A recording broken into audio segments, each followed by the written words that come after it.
नमस्कार. नारी शक्ती वंदन अधिनियम, त्याचे फायदे आणि तोटे आणि वास्तविकता. मंडळी, कल्पना करा की भारताच्या संसदेत प्रत्येक 3 खासदारांपैकी एक महिला असेल. महिलांचा आवाज थेट देशाच्या निर्णय प्रक्रियेमध्ये ऐकू येईल. पण प्रश्न असा आहे, हा खरोखर महिलांच्या सक्षमीकरणाचा ऐतिहासिक टप्पा आहे का, की अजून एक राजकीय वचन? चला जाणून घेऊया नारी शक्ती वंदन अधिनियमाचे वास्तव. महिला आरक्षणाचा मुख्य उद्देश म्हणजे राजकारण व प्रशासनात महिलांना समान संधी देणे.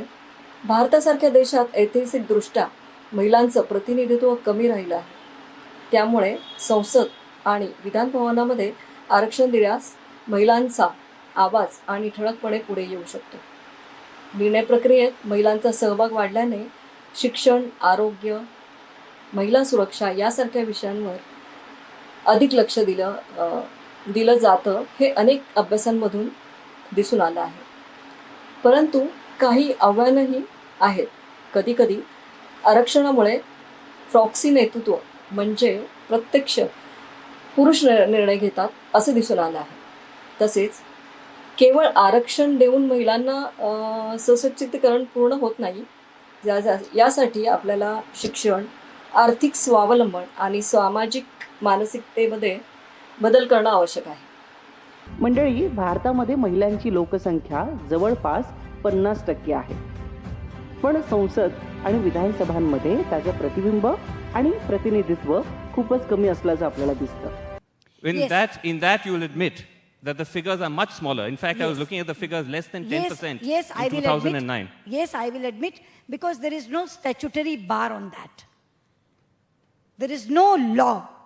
That's why we are fighting for women reservation bill. We have 3-tier democracy. In the local area, you already have reservation. Yes. So they are 33%, and not only 33%. BJP-ruled states have increased the quota to 50%. In Madhya Pradesh, every second village has Mahila Sarpanch, woman Sarpanch. Okay, so you're saying that once you make it statutory, Only then then, political then parties and only will be then. forced. Then and only then they will get. Then they'll be forced to field more women. ग्रामपंचायत आणि स्थानिक स्वराज्य संस्थांमध्ये महिलांना 33% आरक्षण मिळाल्यानंतर अनेक महिला नेतृत्वात पुढे आल्या. याच पार्श्वभूमीवर केंद्र सरकारनं सन 2023 मध्ये नारी शक्ती वंदन अधिनियम कायदा मंजूर केला. या अधिनियमानुसार लोकसभा आणि राज्य विधानसभांमध्ये महिलांसाठी 33% जागा राखीव असतील. SC आणि ST आरक्षित जागांमध्ये सुद्धा महिलांना आरक्षण दिले जाईल. हे आरक्षण 15 वर्षांसाठी लागू असेल. या कायद्यामुळे महिलांना निर्णय प्रक्रियेमध्ये थेट सहभाग मिळेल.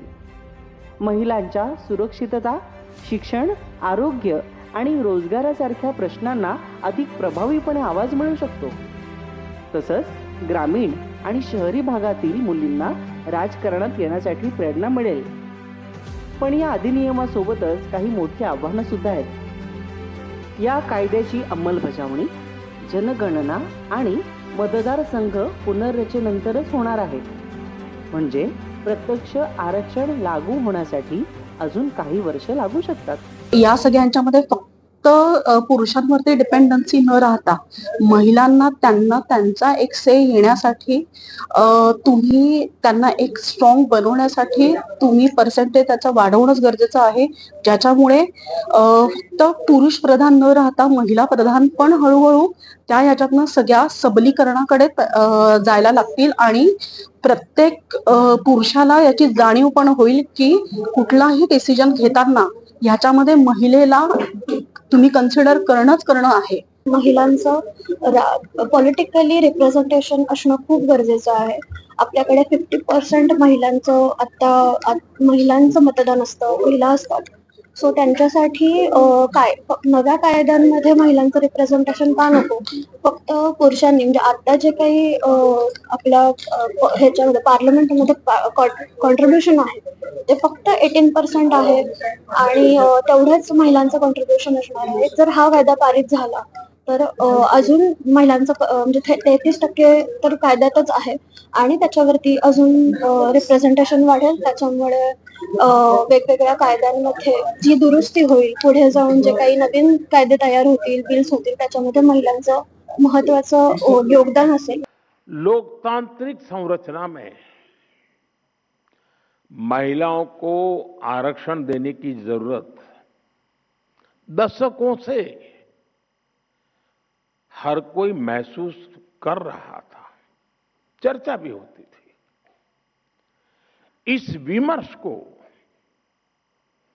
करीब करीब 4 दशक बीत गए, 40 साल बीत गए।